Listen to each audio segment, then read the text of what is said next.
Welcome to Jack study. बच्चों यहाँ पर आपका गद्यांश था, इसे पढ़ना था और पढ़ने के बाद आपके पास जो यहाँ पर क्वेश्चन दिया गया था इसका आपको आंसर लिखना था। ये सभी को पढ़ने के बाद यहाँ पर जो क्वेश्चन दिया गया है, मानव जाति के महत्व दिलाने में किसका योगदान था, ये आपसे पूछा गया था। तो यहाँ पर देखिए अधिक आंसर आपका सही होगा विवेक और विचारों का। जैसा कि क्वेश्चन को देखें प्यारे बच्चों, मनुष्य की श्रेष्ठता की नींव क्या है, तो सद्विचार इसका सही आंसर होगा। जैसा कि देखें कि विचारों की पूंजी में क्या नहीं आता है, तो विचारों की पूंजी में उत्साह नहीं आता है, क्योंकि विचार जब करेंगे तो विवेक भी होना चाहिए, बुद्धि भी होना चाहिए और तर्क शक्ति का भी ज्ञान होना चाहिए। तो यहाँ पर नहीं की बात कही जा रही है, आपका ऑप्शन नंबर ए आपके सही होगा। जैसा कि देख रहे क्वेश्चन कार्य फॉर्म में कि प्रस्तुत गद्यांश का उपयुक्त शीर्षक क्या होगा, यहाँ से आपको पूछा गया था, इसको आप देख सकते हैं। लेकिन अधिकतर यदि हम बात करें, यहाँ पर अलौकिक शक्ति की बात कही गई है। लेकिन यहाँ से यदि क्वेश्चन को हम देखते हैं, यहाँ पर कुछ यहाँ पर पोएम दिया हुआ है, इसको पढ़ने के बाद यहाँ पर देखा गया है कि सही आंसर क्या होता कि भगवान और डाकियाँ कौन हैं। पानी और हवा की बात कही जा रही है, क्योंकि यहाँ पर देखिए पेड़ पौधे पानी और पहाड़ की बात कही जा रही है। इसके ग्रुप में ये सभी नहीं आ रहे हैं, लेकिन पानी और हवा की बात यहाँ पर आ जाती है। तो आपका सही आंसर होगा बच्चों ऑप्शन नंबर डी।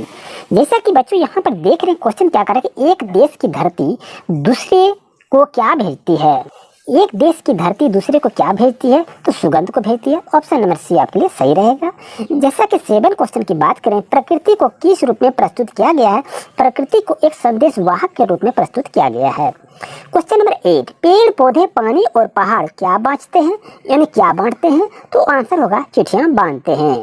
प्यारे बच्चों क्वेश्चन देख रहे हैं कि व्यवहारिक व्याकरण से क्वेश्चन को पूछ दिया गया है कि परिवर्तन शब्द में कौन सा उपसर्ग है, तो परि होगा, परि जोड़ वर्तन यानी परि इसका सही आंसर होगा।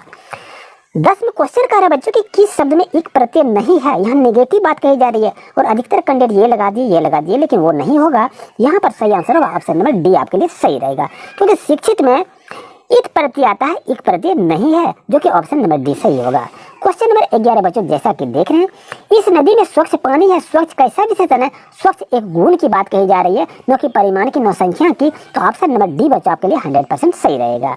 क्वेश्चन नंबर बच्चों 12 की बात करें, मानव का सही विशेषण क्या रूप होगा, तो मानवीय इसका सही आंसर होगा। यहाँ पर देखिए हर सही दिया है, यहाँ दीर्घई दिया है, तो आपका दीर्घई ही होगा, ये आपका मानवीय नहीं होगा, मानवीय की भी नहीं होगा। ऑप्शन नंबर बी आपके लिए सही रहेगा। प्यारे बच्चों अगर क्लास ये ले आपके अच्छा वीडियो को लाइक जरूर कीजिए, प्यारे दोस्तों को भी शेयर जरूर कर दें।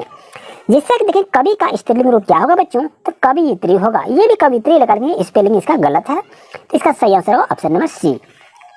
बच्चों 14 क्वेश्चन की बात करें कि पुस्तक का बहुवचन क्या होगा, पुस्तकें होगा, बाकी ऑप्शन सभी गलत है। ऑप्शन नंबर सी आपके लिए सही रहेगा। कर्ता के ने चिन्ह का सही प्रयोग किस वाक्य में हुआ है, तो बच्चों यहाँ पर देखिए गाय घास खा रही है, यानी गाय ने घास को खा रही है, तो ऑप्शन नंबर डी आपके लिए सही होगा। ये कहेंगे तो ये गलत है, ये भी गलत है, ये भी गलत है, इस चीज को याद रखें। कर्ता के ने चिन्ह का प्रयोग कहाँ कहाँ होता है, उसका लिंक हम डिस्क्रिप्शन में दे दिया, वहां से जाकर वीडियो को देखें और लाभ उठाएं। बच्चों जैसा कि देखें यहाँ पर क्वेश्चन क्या दिया है कि अग्नि का पर्यायवाची शब्द कौन नहीं है। अधिकतर एग्जाम में आज के क्वेश्चन में नहीं शब्द का प्रयोग किया गया है, तो अपूर्व जो है ये अग्नि का पर्यायवाची नहीं है। आग अनल पावक दहन ये जो है क्या है, अग्नि का पर्यायवाची है, ये आपका अपूर्व नहीं है। तो 17 का बच्चों 16 नंबर का सही आंसर ऑप्शन नंबर डी होगा। 17 की बात करें प्रसन्न का सही विलोम क्या होगा, तो अप्रसन्न होगा, यानी खुश का गम, प्रसन्न का अप्रसन्न। तो अब 18 की बात करते हैं, छक्के छुड़ाना मुहावरे का सही अर्थ क्या होगा बच्चों, तो परास्त करना, हरा देना। ऑप्शन नंबर सी आपके लिए सही रहेगा।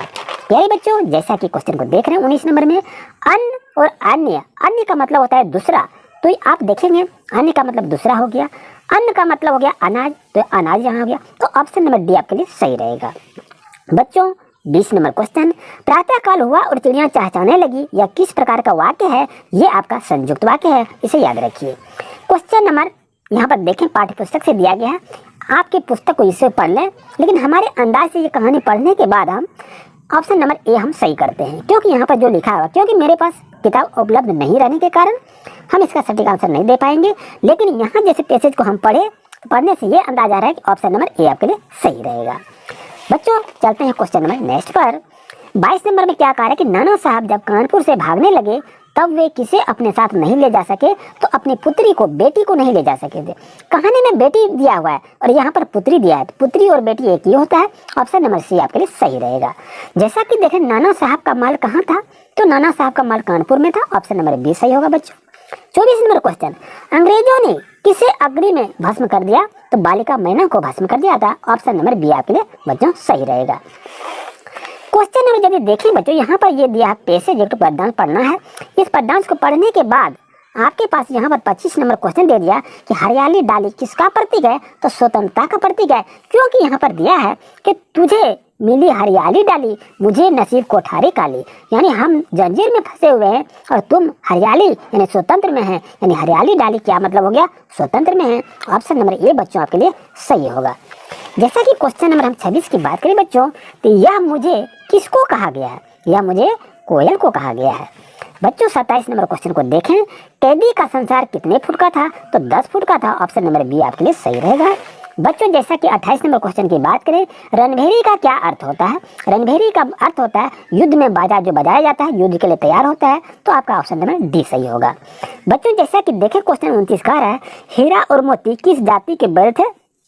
वो पछाई जाति के बैल थे, तो ऑप्शन नंबर बी आपके लिए सही रहेगा।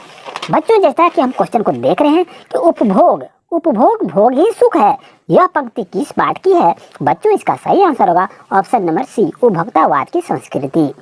बच्चों 31 क्वेश्चन की बात हम करें तो गुरुदेव कुछ दिनों के लिए शांति निकेतन छोड़कर कहाँ चले गए? तो श्री निकेतन चले गए, ऑप्शन नंबर सी बच्चों आपके लिए सही रहेगा।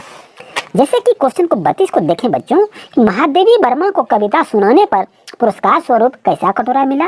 तो चांदी का कटोरा मिला, ऑप्शन नंबर बी आपके लिए सही रहेगा। जैसा कि 33 क्वेश्चन की बात ग्राम श्री कविता में कवि ने किसे हरता जनमन कहा है? तो सही आंसर होगा ऑप्शन नंबर बी, गांव को कहा गया है। क्वेश्चन नंबर 34 की बात करें, कवि ने किस दिशा को यमराज की दिशा बताया है? तो दक्षिण दिशा को यमराज की दिशा बताया है, ऑप्शन नंबर डी आपके लिए सही रहेगा। 35 क्वेश्चन की बात करते हैं, कबीरदास किसके विरोधी थे? कबीरदास ये सभी के विरोधी थे, जो आपको कहा गया पाखंड भी है, कर्मकांड है, भेदभाव है, ये सभी को विरोधी थे, ऑप्शन नंबर डी सही होगा। 36 क्वेश्चन की बात करें बच्चों, तो कबीर खान मनुष्य के रूप में किस गांव के बाल ग्वाल बनकर जन्म लेना चाहते थे? तो सही आंसर होगा Gokul, option number A is right answer. 37 question की बात करें, माटी वाली किस शहर में माटी बेचने जाया करती थी? सही आंसर होगा Tehri, option number D is right answer. Question number 38, Gopal Prasad विवाह को क्या मानते थे? तो वो मानते थे बिजनेस, यानी कविता आपकी कहानी में बिजनेस नहीं था, व्यापार था, तो व्यापार और बिजनेस इंग्लिश वर्ड यहाँ पर दे दिया गया। जैसा कि आप देख रहे हैं, तो यहाँ पर यदि हम बात करें तो 39 नंबर क्वेश्चन, लेखिका की दादी किस प्रकार के व्यक्ति को सही राह पर ले आई? तो बच्चों इसका सही आंसर होगा एक चोर को, यानी लेखिका की दादी किस प्रकार के व्यक्ति को सही राह पर ले आई? एक चोर को, सही आंसर होगा ऑप्शन नंबर डी। क्वेश्चन में जैसा कि देख रहे हैं कि 40 में, इस जल प्रलय में पाठ में किस प्राकृतिक आपदा का वर्णन किया गया है? तो आपको बताऊं ऑप्शन नंबर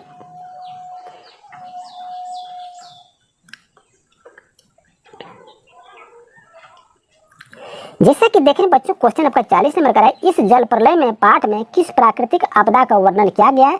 सही आंसर होगा option number B is right answer. बच्चों चैनल पर नहीं तो सब्सक्राइब जरूर करें और प्यारे दोस्तों प्यारे बच्चों को शेयर जरूर करें। Thank you very much.